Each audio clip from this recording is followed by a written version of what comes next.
Now let's move to the second example. देखिए इसमें हम क्या कर रहे हैं। सो मैंने यहाँ पे लिख के रखा हुआ है जो कमेंट्स में, if we give any constructor the compiler will not provide a constructor. वैसे मैं आपको ये एग्जांपल 1 में ही दिखा चुका हूँ, बट देखिए ये भी एक सिनेरियो है आपका कि यहाँ पे मैंने कंस्ट्रक्टर बनाया इक्वल टू न्यू कंस्ट्रक्टर 2।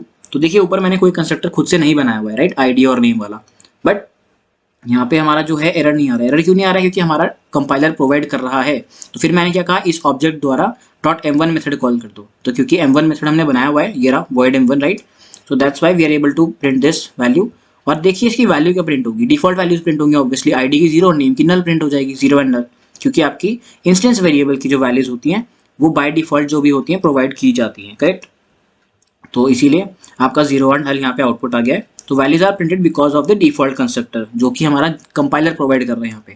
अब देखो अगर मैं यहाँ पे खुद से एक कंस्ट्रक्टर बनाता हूँ आप लोगों के सामने, कंस्ट्रक्टर 2 नाम से, right, if you make this, ये हमने बना दिया, तो ये हमने खुद से प्रोवाइड कर दिया, बट आउटपुट अभी भी वही आने वाला है। क्यों? क्योंकि आपका गाइस डिफॉल्ट वैल्यूज तो प्रोवाइड होगी ही, राइट। एंड अगर मैं यहाँ पे चाहता हूँ कुछ प्रिंट करना चाहूँगा तो लेट्स से, या फिर सपोज हम इसमें कंस्ट्रक्टर में वैल्यूज चेंज कर देते हैं। आईडी की वैल्यू सपोज हम 3 दे रहे हैं एंड नेम की वैल्यू सपोज हम लोग दे रहे हैं कि Suhail is watching this video suppose, okay. So I will run this, तो आप देख सकते हैं कि वैल्यूज भी आपकी चेंज हो जाएंगी। So 3 and Suhel is getting printed, okay. So इस तरीके से हमने एक एग्जांपल लिया है। Now the third example is, देखिए यहाँ पे मैंने आप लोगों के लिए क्या लिया हुआ है, लेट्स सी दैट। सबसे इंपॉर्टेंट एग्जांपल है गाइस, ये one of the important examples आपके एमसीक्यूज में भी पूछे जाता है, प्लस आपके इंटरव्यूज में भी पूछ लेते हैं कि दिस का कॉन्सेप्ट समझाइए कंस्ट्रक्टर के साथ में यूज करके। तो कंस्ट्रक्टर 3 नाम की मैंने क्लास बनाई हुई है, इसके अंदर मैंने एक पैरामीटराइज कंस्ट्रक्टर बनाया है, प्लस मेरे आईडी और नेम दो मेरी वैल्यूज हैं यहाँ पे, राइट, इंस्टेंस वेरिएबल्स है। नाउ हमने एक कंस्ट्रक्टर क्रिएट किया, constructor 3 equal to new constructor, और हम यहाँ पे वैल्यूज भेज रहे हैं 3 और सोनम, करेक्ट। तो आईडी में 3 आ गया, नेम में सोनम आ गया। अब हमने कहा ID equals ID, name equal to name. So guys इसका आउटपुट क्या होने वाला है? So obviously ID equals ID, majority लोगों को पता होगा, but still let us run this program and then just show you all the output. तो बेसिकली गाइस आपका आउटपुट नॉर्मल ही आएगा, 0 एंड नल। अब कुछ लोग सोच सकते हैं, कंफ्यूज भी हो सकते हैं कि यार 3 और सोनम क्यों नहीं आ रहा अगर आप बिगनर हो तो, right. It is happening because हमने 3 और सोनम तो भेजा जरूर है, बट जो हमने आईडी लिखा है, आईडी इक्वल्स आईडी, इसका मीनिंग क्या हो रहा है? अब ये जो आईडी है guys, this is representing this particular local variable. इसको जूम करते हैं थोड़ा सा। ये जो आईडी और नेम है ये लोकल वेरिएबल्स को रिप्रेजेंट कर रहे हैं। अब हमको क्या करना है, हमें इन वाली वैल्यूज में वैल्यू घुसानी है बेसिकली, राइट, वैल्यूज प्रोवाइड करनी है। सो इसको हम कैसे मतलब रिप्रेजेंट कर सकते हैं? We can represent it with the help of this keyword. अगर हम इसको बोलते हैं दिस डॉट आईडी, तो आप देख सकते हो दिस डॉट आईडी का मतलब ये वाली आईडी है, करेक्ट। तो इसमें आईडी चेंज हो जाएगी, बट हमने नेम चेंज नहीं किया तो नेम की वैल्यू चेंज नहीं होगी। आप देख सकते हो मैंने इसको रन किया and output is coming as 3 and null, ठीक है, क्योंकि हम यहाँ से 3 प्रोवाइड कर रहे हैं। This is the important thing. तो ये चीज़ मैं आपको बता रहा था। सो नाउ हम नीचे चलते हैं। तो देखिए मैंने यहाँ पे बाकी इनकी वैल्यू चेंज की थी, तो ये हुआ। अगर हम नेम की भी यही कर देते हैं दिस लगा करके, तो हमारा सिंपली नेम भी जो है प्रिंट हो जाएगा, जो हम भेज रहे हैं यहाँ से सोनम करके नेम प्रिंट हो जाएगा आपका, ठीक है। 3 and Sonam is getting printed, that's awesome. So वही मैंने लिखा हुआ है कि if we have a given constructor compiler will not provided. खैर मैंने ये काफ़ी जगह कमेंट लिखा हुआ है, अभी हमने प्रीवियस जो देखा है वो भी है। तो देखिए वही यहाँ पे भी एग्जाम्पल है। अगर मैं ये हटा देता हूँ तो देखिए यहाँ पे एरर आ रही है। एरर क्या आ रही है कि constructor 3 can not be applied to this. हमें कंस्ट्रक्टर बनाना पड़ेगा क्योंकि हमने यहाँ पे पैरामीटराइज कंस्ट्रक्टर बनाया हुआ है, तो हमारे को कंपाइलर ने डिफॉल्ट कंस्ट्रक्टर नहीं प्रोवाइड किया हुआ है। Okay, so I will just again make a comment. तो आई होप आपको ये वाला एग्जांपल भी क्लियर होगा। Okay, now let us move to the fourth example. So guys इस वाले एग्जांपल में हमने क्या लिया हुआ है, देखिए एक क्लास ए बनाई हुई है। देन अब देखिए इससे कोई फर्क नहीं पड़ता कि आपका कंस्ट्रक्टर नीचे बन रहा है या आपका मेथड नीचे बन रहा है या ऊपर बन रहा है, इससे कोई फर्क नहीं पड़ता है। Execution of a program begins from the main method itself, ठीक है। यहाँ से होगा, हमने बोला कि A O B equal to new है, एक ऑब्जेक्ट क्रिएट हुआ है। तो जैसे ही ए कॉल हुआ तो देखेंगे डिफॉल्ट कंस्ट्रक्टर है क्या, हाँ जी डिफॉल्ट कंस्ट्रक्टर है। तो पहले ये प्रिंट हो जाएगा constructor and then object dot A हमने मेथड कॉल किया है, तो सिंपली प्रिंट हो जाएगा ए डॉट मेथड। तो ए डॉट कंस्ट्रक्टर और ए डॉट मेथड आपका आउटपुट आने वाला है। Okay, so this is your output, you can see this. बाकी देखिए हमने कमेंट में क्या किया है कि default constructor is called automatically when a object of a class is created, this is the proof, ठीक है। अब प्रूफ कैसे है भैया, क्योंकि देखिए हमने ऑब्जेक्ट नॉर्मल, देखो अभी अगर हम कंस्ट्रक्टर सपोज यहाँ पे नहीं है, भूल जाते हैं इसको, तो हमारा सिनेरियो क्या होता है, ऑब्जेक्ट हम नॉर्मली तो क्रिएट कर रहे हैं ना क्लास का, तो A O B equal to new of A हमने किया हुआ है। तो इसका मतलब क्या हो रहा है कि जैसे हमने इसको बोला तो हमने इसको एक्सप्लिसिटली कहीं कॉल तो किया नहीं, तो ये ऑटोमेटिकली कॉल हो रहा है ना। तो दिस इज द प्रूफ कि ये ऑटोमेटिकली कॉल होता है whenever we create any object. तो मैंने ऑब्जेक्ट क्रिएट किया तो दैट्स वाई मेरा ये आउटपुट आया कंस्ट्रक्टर, और फिर मैंने ओबी डॉट ए करके प्रिंट किया। अब ओबी डॉट ए करके क्यों प्रिंट कर रहे हो भैया आप इसको, क्योंकि देखिए यहाँ पे मैंने कंफ्यूजन करने के लिए ही ए सब कुछ रखा हुआ है, ए का ही क्लास नेम रखा है, ए से मेरा कंस्ट्रक्टर बन रहा है, प्लस मैंने वॉइड लगा दिया तो ये मेरा मेथड हो गया, करेक्ट। तो दैट्स वाई मैंने सिमिलर टाइप का ही रखा है ताकि आपको क्लियर हो चीज़ें। तो इस तरीके के आपके मल्टीपल चॉइस क्वेश्चन बहुत सारी कंपनीज जब आ रही होती हैं कैंपस में, इस टाइप की छोटे छोटे से क्वेश्चन एग्जाम्पल्स में पूछे जाते हैं ताकि बच्चा कंफ्यूज हो जाए। कि कुछ लोग जिन्होंने पढ़ा नहीं होता ज़्यादा वो लोग सोचते हैं कि यार हमें तो इतना पता है कि मेथड नेम कंस्ट्रक्टर नेम की तरह थोड़ी हो सकता है ना, ये एरर होगा, तो लोग कंपाइलेशन एरर वगैरह टिक कर आते हैं। तो यहाँ पे नॉर्मली हमने मेथड कॉल किया, आउटपुट आएगा और मेथड, तो ये हो गया। सो this is another example. Last example देखते हैं गाइस, कंस्ट्रक्टर का 6 एग्जाम्पल मैंने आप लोगों के लिए बना के रखा है। सो लेट अस सी इसमें क्या है। एक डिफॉल्ट कंस्ट्रक्टर हमने यहाँ पे डिफाइन किया हुआ है, एक हमने पैरामीटराइज कंस्ट्रक्टर डिफाइन किया हुआ है नॉर्मल, एंड हमने कहा स्टैटिक वॉइड बी, एक नॉर्मल बी नाम से ही मेथड बनाया हुआ है, करेक्ट। अब हमने कहा पब्लिक स्टैटिक वॉइड मेन, इसको अभी हम कमेंट किया है, इसको भूल जाते हैं।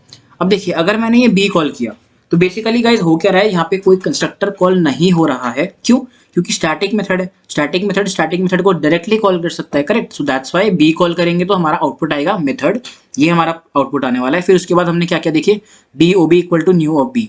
अब हमने यहाँ पे 3 पास किया है, तो कौन सा वाला हमारा कंस्ट्रक्टर कॉल हो रहा होगा, ऑब्वियसली गाइज ये वाला जो कि इंटीजर ले रहा है। तो आउटपुट में क्या आएगा, पैरामीटराइज कंस्ट्रक्टर, और इसकी वैल्यू प्रिंट हो जाएगी। इस केस में गाइज हमारा डिफॉल्ट कंस्ट्रक्टर कॉल नहीं हो रहा है, क्यों, क्योंकि हमने कॉल ही नहीं करा है, तो कॉल कैसे हो जाएगा, है ना। देखिए वही प्रिंट हुआ method and then parameterize constructor, ठीक है, पहले ये प्रिंट हुआ एंड देन आफ्टरवर्ड्स ये आपका ये प्रिंट हो गया। अब देखिए, अब अगर मैं इसको रिमूव करता हूँ, अब देखिए इस केस में क्या सिनेरियो आएगा, न्यू ऑफ बी का मतलब क्या है, हमने बी का ऑब्जेक्ट क्रिएट किया है, राइट। अब हमने ऑब्जेक्ट क्रिएट किया है, अगर देखो ये एनोनिमस ऑब्जेक्ट का कॉन्सेप्ट होता है, राइट, मैंने आगे भी डिस्कस किया हुआ है अपने वीडियोज में। सो वैसे हम जनरली कैसे बनाते हैं object, B O B equal to new of B लिखते हैं ना, इसका भी कोई मतलब ऐसे भी लिखेंगे अगर तो कोई फर्क नहीं पड़ेगा। Let me just show you like this also. तो देखिए अगर हम इसको रन करते हैं तो यहाँ पे हमारा नॉर्मल कंस्ट्रक्टर कॉल हो रहा है B, that is default constructor पहले कॉल हो रहा है, फिर उसके बाद नॉर्मल वैल्यूज। देखिए डिफॉल्ट कंस्ट्रक्टर कॉल हुआ, फिर वही जो हमारा आउटपुट आ रहा था। अब अगर मैं इसको भी रिमूव कर देता हूँ दोस्तों, तो देखिए तब भी कोई इशू नहीं है, राइट, क्योंकि जो हमने आगे इसके ऊपर लिखा था बी और मतलब ओ बी, तो that was just a reference variable. तो देखिए आउटपुट बिल्कुल आपका सिमिलर आया है। अब देखो मैं कंट्रोल जेड करता हूँ, OB2 is just a reference variable, that's why इससे कोई फर्क नहीं पड़ता है, तो मैं इसको रिमूव कर रहा हूँ। तो हमने इस तरीके से इसको कर लिया। अब देखिए अगर मैं इसको यहाँ पे भी कॉल करता हूँ न्यू बी एंड 3, तो ये भी हमारा कंस्ट्रक्टर कॉल हो रही है, राइट, क्योंकि यहाँ पे हमने न्यू कीवर्ड का यूज किया है, तो यहाँ पर हमारा ऑब्जेक्ट क्रिएट हो रहा है। ऑब्जेक्ट क्रिएट हो रहा है तो हमारा कंस्ट्रक्टर कॉल होएगा ही होएगा। कौन सा कंस्ट्रक्टर कॉल होगा, हमने वैल्यू दी है तो यहाँ पे हमारा ए वाला कंस्ट्रक्टर कॉल होगा जिसमें हमारा इंटीजर वैल्यू है। सो पैरामीटराइज कंस्ट्रक्टर प्रिंट हो जाएगा। सो आउटपुट क्या होगा, पहले ये वाला that is your default, then इस वाली लाइन की वजह से आपका ये वाला प्रिंट हो रहा होगा that is parameterize constructor, then afterwards फिर से हम ये बी कॉल कर रहे होंगे जब, तो आपका मेथड कॉल हो रहा होगा, तो यहाँ पे मेथड आउटपुट आएगा, राइट। मैं इसको रन भी कर देता हूँ। सो आउटपुट आना चाहिए डिफॉल्ट पैरामीटराइज देन मेथड, और फिर लास्ट वाले के लिए आपका फिर से पैरामीटराइज्ड। ओके, तो वही आ रहा है default parameterized method and then parameterized. I hope guys आपको इतने सारे एग्जाम्पल से काफ़ी सारी क्लैरिटी मिली होगी जिनको अगर इस पर कन्फ्यूजन थी। So now let us move to some another topic. So guys now our next question is बहुत फ्रिक्वेंटली पूछा जाता है कि explain the difference between a constructor and a method. ये बहुत इंपॉर्टेंट क्वेश्चन है, आपको पता होना चाहिए, राइट। सो चलिए देखते हैं, अभी हमने बहुत सारे एग्जांपल्स ऑलरेडी देख लिए हैं कि कंस्ट्रक्टर कैसे काम कर रहा होता है एंड एवरीथिंग, राइट। सो उस बेसिस पे अब हम लोग एग्जाम्पल देखने वाले हैं, मतलब not example, difference. So basically guys constructor क्या होता है, it is use to initialise the state of an object, ठीक है, स्टेट। एंड मेथड्स का क्या आप बोल सकते हैं, it is use to initialise the behaviour of a method और object, sorry not method, object. अब भैया स्टेट और बिहेवियर का मेरे को तो मीनिंग समझ ही नहीं आ रहा है ना। अब देखिए स्टेट क्या हो सकता है, स्टेट जैसे कि फॉर एग्जांपल अगर हम डॉग की बात कर रहे होते हैं, for example dog is our object, तो स्टेट क्या होगी, स्टेट हो जाएगी कि उसका कलर क्या हो सकता है ना। मतलब जैसे हम इंट ए वगैरह डिफाइन करते हैं ना, जैसे कि सपोज मैं यहाँ पे ऊपर सपोज हम ये वाला एग्जांपल खोलते हैं, ओके, यहाँ पे कुछ डिफाइंड है जैसे इंट वगैरह ये वैल्यूज है, these are your states, okay. And behaviour क्या होता है, बिहेवियर आपके बेसिकली मेथड्स वगैरह हुआ है, तो मेथड्स आपके ये हो गए, right. So it is use to represent this initialise the behaviour of an object, या फिर इसको हम बोल सकते हैं कि हमें कुछ स्पेसिफिक सर्टेन इंस्ट्रक्शंस एग्जीक्यूट करनी होती है तो हम उसमें तब मेथड्स को यूज करते हैं। तो it is use to execute certain statements. And object के लिए कंस्ट्रक्टर के लिए गाइस हम बोल सकते हैं कि constructor is a block of code that initializes a newly created object, ठीक है। हम इनिशियल वैल्यूज प्रोवाइड कर रहे होते हैं जनरली। अब जैसे एग्जांपल्स मैंने आपको समझाया यहाँ पर पे एग्जांपल, अब यहाँ पे तो गाइस मैंने समझाने की पर्पज से आपको system dot out println statements दे रखे हैं, दैट इज कंप्लीटली वैलिड, मतलब वैलिड। बट जनरली जब हम अपने कंस्ट्रक्टर्स को यूज कर रहे होते हैं तो उस सिनेरियो में गाइस हम इनिशियलाइजेशन कर रहे होते हैं जनरली, राइट। जैसे मैंने यहाँ पे डिफॉल्ट कंस्ट्रक्टर में कुछ वैल्यूज प्रोवाइड कर दी, अगर हमें इनिशियलाइजेशन करना है तब हम यूज करते हैं। तो जैसे कि परफेक्ट एग्जाम्पल ये है कि हमने यहाँ पे कंस्ट्रक्टर यूज किया, यहाँ से हमने 2 वैल्यूज भेजी, तो हमने यहाँ पे इसकी वैल्यूज इनिशियलाइज कर दी हैं। सो ये हमारा इनिशियलाइजेशन का काम हो गया कंस्ट्रक्टर का। Okay, so this is the scenario. अब कंस्ट्रक्टर का सेकंड पॉइंट देखते हैं। तो कंस्ट्रक्टर हमारी कभी भी कोई वैल्यू रिटर्न नहीं करता है, तो it does not have any return type. Method की अगर हम बात करते हैं तो it can have a return type also, और नहीं भी हो सकता है, that is totally dependent on the method. Okay, next is constructor की it always has same name as that of the class name. Now method की अगर हम बात कर रहे होते हैं तो देखिए मैंने गाइस आपको बहुत सारे एग्जांपल दिखाए हैं जिसमें कि आपके मेथड के नेम क्लास नेम की तरह भी हो सकते हैं। सो इसलिए मैंने लिखा है कि इट मे, ओके ने नहीं होगा, मे होगा, इट मे और may not have the same name as that of the class, this is important. Then next point is a constructor can not be inherited by a sub class. Yes guys, ये बहुत important point है, मैं बताते हुए आपको मतलब बताया नहीं मैंने, but this is the important thing कि जब हमारी कोई क्लास इनहेरिटेंस हो रहा होता है ना, तो जो हमारी सुपर क्लास होती है उसकी कंस्ट्रक्टर्स कभी भी इनहेरिट नहीं होते हैं, राइट। फॉर एन एग्जाम्पल देखिए, यही हमारी क्लास है सपोज कंस्ट्रक्टर 3। अगर हमारी कोई क्लास बनती है डेमो क्लास, ऊपर अगर हम डेमो क्लास बनाते हैं तो उसमें अगर हम इसको एक्सटेंड कर रहे होंगे तो जितने भी हमारे कंस्ट्रक्टर्स हैं गाइज ये कभी भी इनहेरिट नहीं होते हैं। एंड अगर हमारी प्राइवेट फील्ड्स हैं वो भी हमारी कभी भी इनहेरिट नहीं होती हैं, ठीक है। ये इंपॉर्टेंट है, इंटरव्यूज में ये वाली छोटा सा पॉइंट है बट पूछा जाता है, ये भी important. Methods are inherited by sub class generally, ठीक है, जनरली मैंने लगाया हुआ है क्यों, क्योंकि मैंने आगे रीजन भी दिया है कि अगर आपके प्राइवेट मेथड्स हैं वो आपके इनहेरिट नहीं होते हैं सब क्लास में। ओके, सो इसके अभी हम एग्जांपल्स फ्यूचर में देखेंगे आगे कोर्स में। नाउ नेक्स्ट इज जो हमारे कंस्ट्रक्टर है, it is invoked when new keyword is used to create an object and it is invoked automatically by the system, right. हम लोग एक्सप्लिसिटली कॉल नहीं कर रहे होते हैं जनरली कंस्ट्रक्टर्स को, मतलब करते हैं जब हमें जरूरत होती है। बट देखिए जब हमने यहाँ पे नॉर्मल कंस्ट्रक्टर क्रिएट किया, constructor 3 equals to new constructor of this, तो उस समय पे हमारा जो है ऑटोमेटिकली डिफॉल्ट कंस्ट्रक्टर कॉल हो रहा है, करेक्ट। उसको हम कुछ स्पेशली कॉल नहीं कर रहे हैं। या फिर जहाँ पे देखो यहाँ पे भी हमने एक नॉर्मल ऑब्जेक्ट क्रिएट किया ऑफ कंस्ट्रक्टर 3 क्लास, तो यहाँ पे भी हमारा ऑटोमेटिकली कंस्ट्रक्टर कॉल हो रहा है। बट मेथड्स की जब हम बात करते हैं दोस्तों, तो मेथड्स हमको एक्सप्लिसिटली कॉल करने पड़ते हैं ना। जैसे कि देखिए यहाँ पे हमने m1 मेथड बनाया तो हमें अलग से कॉल करना पड़ेगा .m1 करके। तो दिस इज द सिनेरियो। तो वही मैंने लिखा है कि it is involve when we call it explicitly. Method को हम खुद कॉल करते हैं और ये हमारा ऑटोमेटिकली कॉल हो जाता है। So this is the scenario. Constructor versus method very important, इसको आप अच्छे से समझ करके जाएं। Let's move to the next question. Now method signature क्या होता है गाइस, हम ऊपर डिस्कस कर चुके हैं बट मैंने दोबारा से एक क्वेश्चन लिख लिया।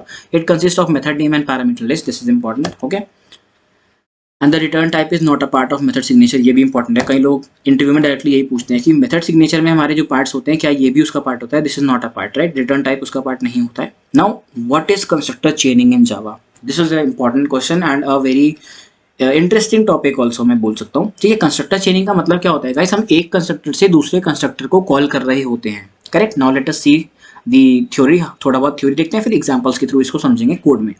So constructor chaining is the process of calling one constructor from another with respect to the current object, ठीक है। This is important, with respect to the current object। इसका मतलब क्या है अभी हम कोड में समझ रहे होंगे।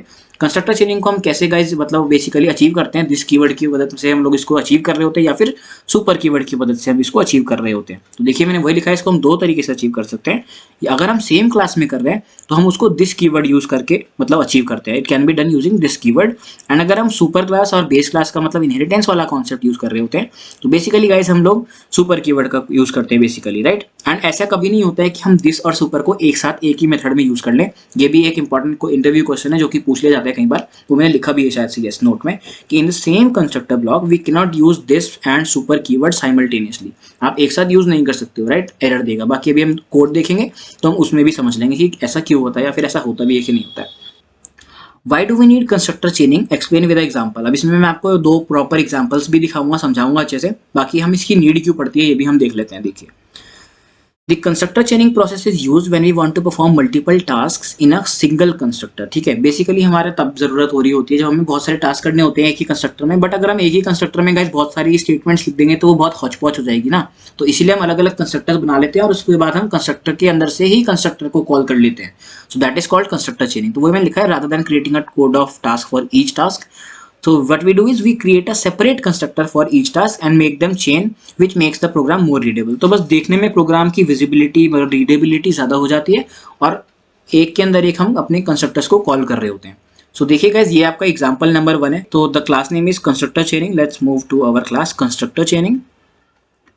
Okay, here is the class, ठीक है। कंस्ट्रक्टर चेनिंग का एग्जांपल ये रहा। आईडी में यार थोड़ा सुंदर सा दिखता है ना, कलर वगैरह आ जाते हैं उसमें, अपना वाइट वाइट ब्लैक वाइट दिख रहा है तो थोड़ा सा इंटरेस्टिंग नहीं रहता है।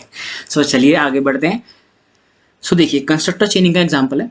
इसमें हमने क्या किया हुआ है, देखो एक डिफॉल्ट कंस्ट्रक्टर बनाया है कंस्ट्रक्टर चेनिंग नाम से, एक मैंने पैरामीटराइज कंस्ट्रक्टर बनाया जिसमें कि मैंने एक पैरामीटर लिया हुआ है। अब देखिए, और एक और मैंने एक और मैंने कंस्ट्रक्टर बनाया जो कि मेरा 2 आर्ग्यूमेंट्स ले रहा है।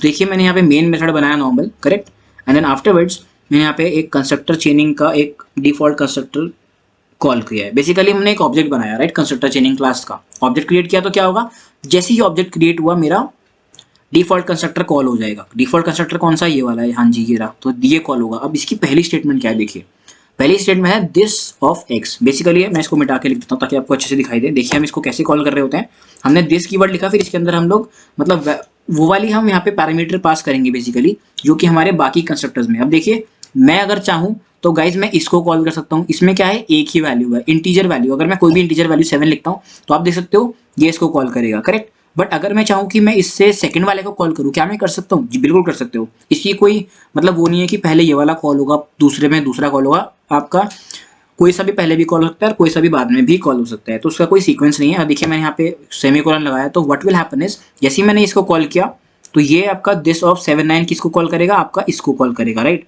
फिर आपका ये प्रिंट हो जाएगी value. Let us run this program, इसका आउटपुट देखते हैं, राइट। सो देखिए आउटपुट क्या आएगा, ये कॉल हुआ तो पहले दिस ऑफ 7 9 पे गया, मतलब ये कॉल हुआ। तो फिर इसके अंदर हम क्या प्रिंट कर रहे हैं, पैरामीटराइज कंस्ट्रक्टर विद 2 आर्ग्यूमेंट्स, इसकी मल्टीप्लिकेशन, एंड देन वापस कंट्रोल गाइस यहाँ जाएगा, फिर हमारा डिफॉल्ट प्रिंट हो जाएगा। तो आउटपुट में हमारी 2 वैल्यूज आनी चाहिए, पहले हमारा ये पैरामीटराइज्ड एंड देन आफ्टर आपका डिफॉल्ट। ठीक है, आप देख सकते हो आउटपुट में आपकी ये वैल्यू आ रही है पैरामीटराइज्ड एंड देन डिफॉल्ट वाला। अब देखिए अगर मैं चाहूँ तो मैं इसमें अभी हमने इनिशियली क्या रखा था कि हमें एक ही वैल्यू प्रिंट करनी है। तो देखो अगर मैं इसको ऐसे करता हूँ तो आप बताइए आउटपुट क्या होगा, आप समझ चुके होंगे। हमने डिफॉल्ट कॉल किया, डिफॉल्ट से दिस ऑफ 7 कॉल हुआ, दिस ऑफ 7 मतलब ये वाला कंस्ट्रक्टर कॉल हुआ आपका। ठीक है, देखो जब मैं हाईलाइट भी करता हूँ तो ये भी हाईलाइट ऑटोमेटिकली हो जा रहा है, मतलब ये वाला कंस्ट्रक्टर कॉल हो रहा है। अगर मैं इसको हाईलाइट करता हूँ तो देखो ये ऑटोमेटिकली हाईलाइट हो रहा है, मतलब इससे ये कंस्ट्रक्टर कॉल हो रहा है, राइट। सो दिस ऑफ 7 से ये कॉल हो रहा है, फिर दिस ऑफ 5 से आपका ये कॉल हो रहा है। तो आउटपुट क्या आ रहा है, सबसे पहले ये प्रिंट होगा पैरामीटराइज वाला, फिर इसके बाद कंट्रोल यहाँ पहुंचेगा, फिर ये प्रिंट होगा पैरामीटराइज विद 1 आर्ग्यूमेंट, फिर वापस से आपका डिफॉल्ट प्रिंट हो रहा होगा। गाइस आपके इंटरव्यू के पर्सपेक्टिव से इंपॉर्टेंट क्वेश्चंस हैं, कंस्ट्रक्टर चेनिंग पूछ लेते हैं, बोलते हैं एग्जांपल्स के थ्रू समझा दो एंड सो ऑन, राइट। अब गाइस हमने कंस्ट्रक्टर चेनिंग का एक एग्जांपल देख लिया, late us see the second example also constructor चेनिंग 1.java। बाकी सेकंड एग्जांपल जो है वो गाइस मैंने यहाँ पे लिख के रखा हुआ है। एक्चुअली ये थोड़ा सा बड़ा एग्जांपल है, आप देख सकते हो काफी सारी चीजें इसमें। तो let us directly move to the code and वहाँ पे हम इसको समझते हैं, राइट। वहाँ पे थोड़ा सा विजिबिलिटी ज्यादा अच्छे से दिखाई देगी। नाउ लेट अस सी कंस्ट्रक्टर चेनिंग 1.java। ओके, अब देखिए मैंने आपको बताया कि कंस्ट्रक्टर चेनिंग हमारा दिस की मदद से भी हम उसको कर सकते हैं या फिर हम सुपर कीवर्ड की मदद से उसको कर सकते हैं, राइट। तो यहाँ पे हमने सुपर वाला कॉन्सेप्ट यूज किया है। अब सुपर कॉन्सेप्ट कब यूज होता है, इनहेरिटेंस में यूज होता है बेसिकली। बाकी इनहेरिटेंस में हम गाइस ऑब्वियसली बहुत सारे एग्जांपल्स देख रहे होंगे, बट क्योंकि कॉन्सेप्ट समझाना है तो हम यहाँ पे भी देखते हैं। आपको वैसे ऑब्वियसली आता होगा क्योंकि आप you are already preparing for interview, तो आप लोग कॉन्सेप्ट तो आते ही होंगे, I am assuming this, right. So चलिए हमने यहाँ पे एक क्लास बनाई है बेस क्लास। देखिए मैंने लिखा भी है, it is used to illustrate constructor chaining to other classes using the super keyword, right. चलिए बेस क्लास है, उसमें हमने एक स्ट्रिंग नाम का एक वेरिएबल बनाया हुआ है, इंस्टेंस वेरिएबल। फिर देखो यहाँ पे हमने क्या किया है, बेस क्लास का एक नॉर्मल सा कंस्ट्रक्टर बनाया हुआ है, फिर इसमें फिर से हमने दिस करके कॉल किया हुआ है और एक प्रिंट करी हुई स्टेटमेंट। फिर एक और हमने कंस्ट्रक्टर बनाया, इसमें हमने दिस का यूज किया हुआ है, राइट। मतलब दिस का यूज किया हुआ है हमने इसमें, इसको कंस्ट्रक्ट यहाँ जो हमारा स्ट्रिंग वेरिएबल है नेम, इसकी हमने वैल्यू नेम प्रोवाइड करी हुई है। Let me zoom in a little bit ताकि आप लोगों को और अच्छे से दिखाई पड़ी चीज़ें, right. So let us go down. तो यहाँ पे हमारी क्लास खत्म। देखो डिराइव्ड क्लास में हमने क्या किया है, यहाँ पे सारी चीजें इंपॉर्टेंट रहेंगी। हमने सबसे पहले तो बेस क्लास को एक्सटेंड कर लिया, इनहेरिटेंस का कॉन्सेप्ट हमारा हो गया, ये हमारी हो गई चाइल्ड क्लास, करेक्ट। सो देखिए यहाँ पे हमने क्या किया, हमने एक कंस्ट्रक्टर बनाया डिराइव्ड नाम से, ये हमारा हो गया normal constructor, that is your default constructor. फिर हमने एक पैरामीटराइज कंस्ट्रक्टर भी बनाया नेम का, और फिर यहाँ पे हम सुपर वाला कॉन्सेप्ट कॉल कर रहे हैं, ठीक है। अब हम देखो हमारा प्रोग्राम जब भी स्टार्ट होता है तो मतलब स्टार्टिंग रन कहाँ से होता है, मेन मेथड से होता है, ठीक है। तो मेन मेथड पे हम चलते हैं। देन हमने यहाँ पे क्या बोला, देखिए डिराइव्ड का ऑब्जेक्ट बनाया जो कि हमारी चाइल्ड क्लास है। चाइल्ड क्लास के ऑब्जेक्ट से हमने सॉरी इसको कॉल किया विद दिस स्ट्रिंग वाली वैल्यू, तो हमने यहाँ पे इसको भेजा। तो व्हाट विल हैपन इज ये वाला हमारा कॉल होगा, राइट, जो हमारा कंस्ट्रक्टर है। सो ये हमारा कॉल हुआ, तो व्हाट इज हैपनिंग इज ये हमारा सुपर क्लास के कंस्ट्रक्टर को कॉल कर रहा है। देखो हमने सुपर कीवर्ड लिखा, मतलब जो हमारा सुपर क्लास है उसके कंस्ट्रक्टर को कॉल जाएगी, एंड उसमें हम लोग नेम पास कर रहे हैं, मतलब पैरामीटराइज कंस्ट्रक्टर को कॉल कर रहे हैं। सो देखिए सुपर क्लास में हमारा एक मेथड है, मतलब कंस्ट्रक्टर है सॉरी, और इसमें हमारी स्ट्रिंग वैल्यू है। तो यहाँ पे हमारा कंट्रोल आएगा बेसिकली, और जो हमने वैल्यू वहां से पास करी है नेम की वो इसमें सेट हो जाएगी, और हम सिंपली प्रिंट कर देंगे कि calling parameterise constructor of base, ठीक है। तो आपका आउटपुट ये आने वाला है, calling parameterise constructor of base, यहाँ पे इस वाले सिनेरियो में, और फिर उसके बाद ये प्रिंट करना है calling parameterise constructor of derived. तो अब देखते हैं, रन करते हैं कि हमारा आउटपुट यही आ रहा है कि नहीं आ रहा है। तो आप देख सकते हो गाइज, यही आ रहा है calling parameterise of constructor of base and then derived. Okay, exactly आपका एग्जाम्पल यही आ रहा है। नाउ ये तो हमारा हो गया, इसको हम रिमूव करते हैं। देखिए सबसे इंपॉर्टेंट कॉन्सेप्ट ये है जो कि मैंने यहाँ पे कमेंट करके रखा हुआ है, let us see what it is. So यहाँ पे हम क्या कर रहे हैं, कॉलिंग नो आर्ग्यूमेंट कंस्ट्रक्टर। देखो ऊपर वाले केस में हमने क्या किया था, देखिए मैं इसको अभी के लिए कमेंट कर रहा हूँ, ठीक है, ताकि हमारा आउटपुट और क्लियर हमको दिखे। तो इनिशियली जब हमने ये भेजा था तो यहाँ पे हमारा क्या कॉल हो रहा था, डिराइव्ड कंस्ट्रक्टर कॉल हो रहा था, जिसमें कि हमारी नेम वाली वैल्यू थी, पैरामीटराइज कंस्ट्रक्टर हम कॉल कर रहे थे। बट अब देखो मैंने यहाँ पे क्या किया, derive two equal to name of derived, तो यहाँ पे मेरा नॉर्मल कंस्ट्रक्टर कॉल हो रहा होगा, right. So this is our derived constructor, parameterise not parameterise sorry, default constructor जिसमें कोई वैल्यू नहीं है, तो हमने यहाँ पे कॉल किया। तो आउटपुट गाइज यहाँ पे हमारा क्या आ रहा होगा, सिंपली कि no argument constructor of derived class. क्या लगता है आपको, आउटपुट यही आ रहा होगा? अगर आपको लगता है कि आउटपुट यही आ रहा है तो आप और मैं दोनों गलत हैं, मैं तो जानबूझ के गलत बोल रहा हूँ। आप देख सकते हो दो आउटपुट आने वाले हैं गाइस, ठीक है, बेस भी कॉल हो रहा है और डिराइव्ड भी कॉल हो रहा है। ये आपका मुद्दा इंपॉर्टेंट है, करेक्ट। तो ये हमारी गलती कई बार काफी सारे लोग कर रहे होते हैं। देखो क्या होता है, जब हमने डिराइव्ड नॉर्मल कॉल किया, ठीक है, आपने अपना डिफॉल्ट कंस्ट्रक्टर कॉल किया, तो let us move to the default constructor. तो देखो यहाँ पे हमने सुपर वगैरह का यूज नहीं किया, right, but generally what happens is compiler जो है ऑटोमेटिकली क्या कर रहा है, यहाँ पे हमारा सुपर कॉल कर दे रहा है, ठीक है। अब सुपर कॉल हो रहा है तो मतलब हमारा जो सुपर क्लास है, इसका बेस जो भी मतलब इसका डिफॉल्ट कंस्ट्रक्टर है वो भी कॉल होगा, राइट। सो इससे क्या हो रहा है, अब इससे हमने कहा कि ये वाला हमारा कंस्ट्रक्टर कॉल हो जाए कि दिस ऑफ दिस, मतलब ये देखिए दिस से मैंने आपको भी बताया ना प्रीवियस एग्जांपल में कि ये हमारी कंस्ट्रक्टर चेनिंग होती है। तो हमने दिस यूज करके यहाँ पे एक स्ट्रिंग भेजी है वैल्यू, सपोज यहाँ तो देखा मैंने खाली भेजा है, खाली भेज के भी हमारा कॉल होगा ऑब्वियसली, क्योंकि हमने यहाँ पे स्ट्रिंग तो भेजा ही है ना, नल स्ट्रिंग भेजा है। अगर मैं यहाँ पे के कर दूँ या खाली भी रखूँ तो एक ही बात है, राइट। तो ये जाएगा, फिर यहाँ पे प्रिंट होगा calling parameterise constructor. So that's why आपका आउटपुट आया है कॉलिंग पैरामीटराइज कंस्ट्रक्टर पहले, फिर वापस कंट्रोल यहाँ गया, फिर ये प्रिंट हुआ no argument constructor of base class, ठीक है, आप देख सकते हो no argument constructor of base class, और फिर वापस से आपका कंट्रोल जो है गाइस नीचे ही गया है, फिर सुपर के बाद आपका ये लाइन प्रिंट हो गया no argument constructor of derived. Okay, ये रहा आपका, जूम कर देते हैं। सो ये आपका सबसे इंपॉर्टेंट कॉन्सेप्ट था कि अगर आप डिफॉल्ट कंस्ट्रक्टर कॉल कर रहे होते हो, अगर आप इसको लगा रहे हो या फिर आप इसको नहीं भी लगा रहे हो, तो आउटपुट आपका गाइस सेम ही रहने वाला है, करेक्ट। देखो आउटपुट आपका यही आया, बाकी मैं इसको एक बार हटा करके सुपर लगा के भी रन कर देता हूँ, शायद मैंने रन नहीं किया था। देखिए बिल्कुल एग्जैक्टली सेम आउटपुट आ रहा है। तो ये आपका बहुत इंपॉर्टेंट कॉन्सेप्ट था जो मैंने आपको बता दिया, दिस वाज कंस्ट्रक्टर चेनिंग का एग्जांपल, और ये आपके एमसीक्यूज वगैरह में भी काफी सारे क्वेश्चंस पूछे जा रहे होते हैं।